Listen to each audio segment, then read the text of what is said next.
Hello and welcome into Pat's Latest. I'm your host, Mike Gambardella, and AJ Brown is not walking through that door.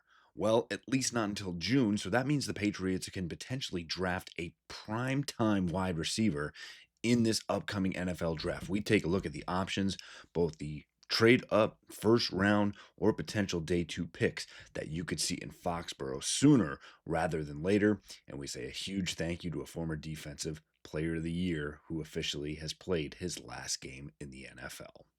Before we get into everything, as always, a huge thank you to our subscribers. And if you haven't yet, go down and hit that button so you can get the latest information on your favorite team to your device each and every single day as we bring it to you here on Pat's Latest.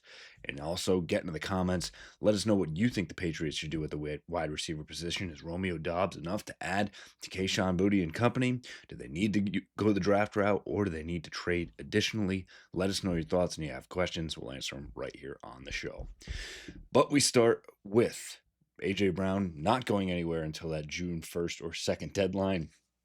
So the Pats potentially can add through the draft at the wide receiver position. So this year, we take a look at the top options. The number one spot goes to Carnell Tate, a top 10 lock, the Ohio State product, and would probably take a lot for the Patriots to give up to get to that position. I do not see the Patriots making a move like that. Same for someone like Jordan Tyson from Arizona State, and at 6'2" and 200 pounds, he really moves well, and I could see him starting to creep up, potentially even catching Tate if a team falls in love. A consensus rank around the 12 to 15 mark, again, would be very difficult for the Patriots to trade up to that spot. One you could see coming is Indiana's national champion Omar Cooper, who again at 6 feet and 196 is a little bit smaller than those top two wide receivers, but definitely would be that splash ad that you're looking for. And at the consensus number 24 player, if teams decide to let him slide a little bit because he's not this dominating presence, the Patriots could really take a look at him. And if you say you stick at 31 and the number 24 overall player is still available, that falls directly in line with what Mike Vrabel is looking for as best available. So keep your eye on Omar Cooper as one that I think, if he slides back, is absolutely the way to go for the Patriots. And if you give up a little bit to move from 31 to 25, I could see that making a lot of sense as well. But if the Patriots decide to stick at 31 and Cooper likely off the board, who are the options, the true wide receivers that the Patriots could take at number 31 in this draft? There really are only two. The first would be Denzel Boston from Washington, an imposing figure, 6'4", 212, and he's done a little bit of everything. And people remember from just a couple of years ago, Rome Odunze coming out of Washington as well. So think in the same vein, same profile, but not to the talent level that Rome Odunze is. And there's a reason why Boston is being considered at the back end of the first round, and Rome was pushing as a top 10 pick. So again, don't expect that type of contribution right away, but I think definitely someone that can develop into potentially a number one wide receiver eventually, probably settles in more as a true wide receiver too. And that goes to say the same for Casey Concepcion out of Texas A&M, who just over 6 feet tall, 196, more of that inside wide receiver than outside, but can do a little bit of everything. So again, there's two guys there that the Patriots absolutely can look to add to the fold, and I think fits right where they would be drafting as quote unquote the best available. But I think for the Patriots, how they're constructed, I think if there's an edge defender that is fitting at the 28 to 34 mark, and these two guys are still there, do not be surprised if the Patriots pass on taking a first round wide receiver. And again, this is with the caveat of AJ Brown not being here, and maybe he's added to the fold later. But I think a bigger factor actually leans in that the Patriots are actually more comfortable to not take the wide receiver early because there is a good amount coming later in the day two set.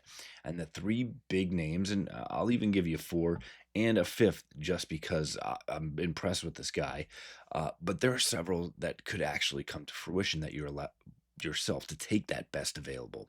The first, Chris Brazell from Tennessee, again 6'4", a little bit lighter, down at 198, checking in around the consensus rank of 50 overall. Same would go for Chris Bell from Louisville. And I think Bell, if he hadn't torn his ACL, we'd be talking about him with Omar Cooper up to that level. So I think if the Patriots get some good marks on the returns for the medical on Chris Bell, don't be surprised if that's someone they go after. He is a physical freak at 6'2", 222, and would be absolutely a tremendous fit as long as there's no long-term concerns about his injury. And things have changed. This isn't 10 years ago where you have that injury and you take him off your draft board entirely. But if you're not guaranteed that this guy can show and, can get back to where he was, you need to start bringing it down a little bit. And I think that is why he's not in 24. You're talking about him in the 50 ranks, but still needs to be in that consideration. As you get further back, as the Patriots picking it around 63, Elijah Surratt from Indiana is the other wide receiver that went along with Cooper. While Cooper probably fits more to that slot and do a little bit of everything, Surratt definitely on the outside, 6'3", 210, not as fleet of foot, but a great possession receiver downfield.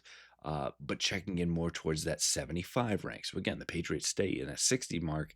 You're not taking best available. So you look to trade back. Someone that could be more at that 63 level would be Jeremy Bernard from Alabama, 6'1", 206 pounds. A little bit of everything, but again, not that dominating factor that you're expecting to come in and be that true number one that you want to pick from the draft, which Mike Vrabel has talked about, but a great addition to that wide receiver room. And I think you could absolutely be okay with making the pick there. Another one to keep an eye on is Georgia Zachariah Branch, who is just an absolute game wrecker. Like, you want to get this guy the ball, you want to get him in space. The problem is he's a little more slight. He's not going to be this physical wide receiver that overpowers you and jumps over you. He's going to get in space. He's going to cause mismatches. More than, say, in the Tank Dell realm. Has the ability to make some big plays and surprise you with his physicality. But I think one that maybe you'll wait towards the third round where he's still there. But again, there are a lot of names in this draft, especially at the wide receiver position, where it could make a ton of sense for the Patriots to add to that room. I think, Efton Chisholm is going to be there. I think, Pop Douglas is being talked up a lot. Obviously, Mac Hollins is a leader. Romeo Dobbs, Kayshon Boutte. There's a strong vibe in this room. And I think adding another wide receiver from the draft is a need. I think if the Patriots are true about you find wide receiver ones in the draft, you want to do that early, and you want to take one of these guys that I just mentioned. And finally, we want to end today's show with a huge, huge, huge thank you to a player who just announced his retirement, Stephon Gilmore, the 2019 Defensive Player of the Year. Not easy to do for the cornerback position, but that's how good Stephon Gilmore was. We saw him played against him with Buffalo, but for 4 years with the Patriots, he was absolutely a game changer in the same vein as Ty Law and Darrelle Revis before him, and hopefully what Christian Gonzalez is watching a lot of tape on now as well. A truly deserving player, not only of the Patriots Hall of Fame, and hopefully will be in there sooner rather than later, but definitely the NFL Hall of Fame as well. Unfortunately, I think might be more on that bubble, but definitely should be getting those looks. And for me, I think when you say Stephon Gilmore, it is that Super Bowl 53 run, and it is that AFC Championship game. And more or less that game sealing play where if Blake Bortles puts just a little bit more on that pass, Gilmore reaches up and just bats that ball away. That game goes the other way, and the Jacksonville Jaguars are in the Super Bowl. But because of the phenomenal play of Stephon Gilmore, reading it right, making the timely play, just phenomenal, gets the Patriots back to the Super Bowl.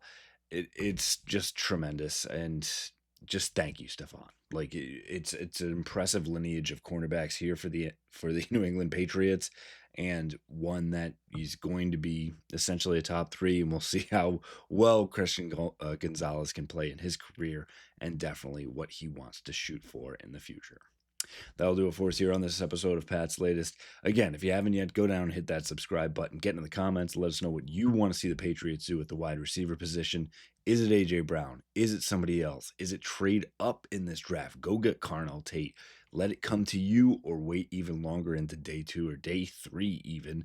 There will be a wide receiver added onto this team. Let us know who you think it will be. Give us a like if you liked what you hear, and go back and check out the old episodes so you know what's going on with your favorite team. We'll continue to break it all for you right here on Pat's Latest. Fight on, Foxborough.